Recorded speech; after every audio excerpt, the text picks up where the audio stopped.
দর্শক, ATM booth থেকে টাকা তোলায় ভোগান্তি ইস্যুতে বিস্তারিত জানাতে তেজগাঁও থেকে যুক্ত হচ্ছেন সহকর্মী ওয়ালিদ সাকিব। ওয়ালিদ, কি অবস্থা দেখছেন? আপনার আশেপাশের বুথগুলোতে টাকা পাচ্ছেন কিনা, গ্রাহকরা এই বিষয়ে একটু বিস্তারিত জানাবেন আমাদের।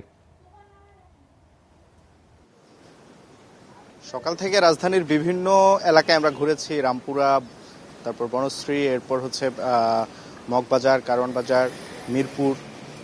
আমরা যতগুলো বুথে গিয়েছি বেশিরভাগ বুথে অন্তত ৮০% গ্রাহক অভিযোগ করেছেন যে তারা বুথে পর্যাপ্ত পরিমাণ টাকা পাচ্ছেন না। কোনো ক্ষেত্রে টোটালি টাকা পাচ্ছেন না, কোনো কোনো বুথ থেকে টাকা দেওয়া হচ্ছে না, আবার কোনো কোনো বুথ থেকে যে পরিমাণ টাকা দেওয়া হচ্ছে সেটি হয়তো গ্রাহকের যে চাহিদা ছিল সেই চাহিদার তুলনায় অনেক কম। আপনি জানেন বাংলাদেশ ব্যাংক থেকে কিন্তু ঈদের ছুটি ঈদের ছুটি শুরু হওয়ার কিছুদিন আগে কিন্তু বাংলাদেশ ব্যাংক থেকে একটি নির্দেশনা দেওয়া হয়েছিল যে যেন ঈদের ছুটিতে যেহেতু ব্যাংকগুলোর লেনদেন বন্ধ থাকবে সেই কেন্দ্রিক ঈদের ছুটিতে যখন দেশ থাকবে তখন যেন ATM booth, internet banking, mobile banking এসব ব্যাংকিংয়ে যাতে করে নির্বিঘ্নে লেনদেন জনসাধারণ করতে পারে সেজন্য বাংলাদেশ ব্যাংকের পক্ষ থেকে একটি নির্দেশনা ছিল। কিন্তু এরপরও এটিএম বুথগুলোতে আসলে পর্যাপ্ত টাকার, বেশ করে যদি রাজধানীর কথা বলি, জানেন যে রাজধানী ঈদের সময় রাজধানী থেকে কিন্তু প্রচুর মানুষ ঢাকার বাইরে চলে যায় গ্রামে গিয়ে ঈদ করে স্বজনদের সঙ্গে।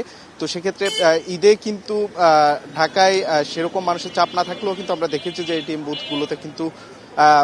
বুথগুলোতে গ্রাহক কিন্তু চাহিদার তুলনায় বেশি টাকা পাচ্ছে না। বাংলাদেশ ব্যাংক বলছে এই বিষয়ে তারা ঈদের পর যে কর্মদিবসে কিন্তু তারা ব্যবস্থা নেবে, এটি আমাদেরকে আশ্বাস দিয়েছেন তামজিদ। ধন্যবাদ ওয়ালিদ।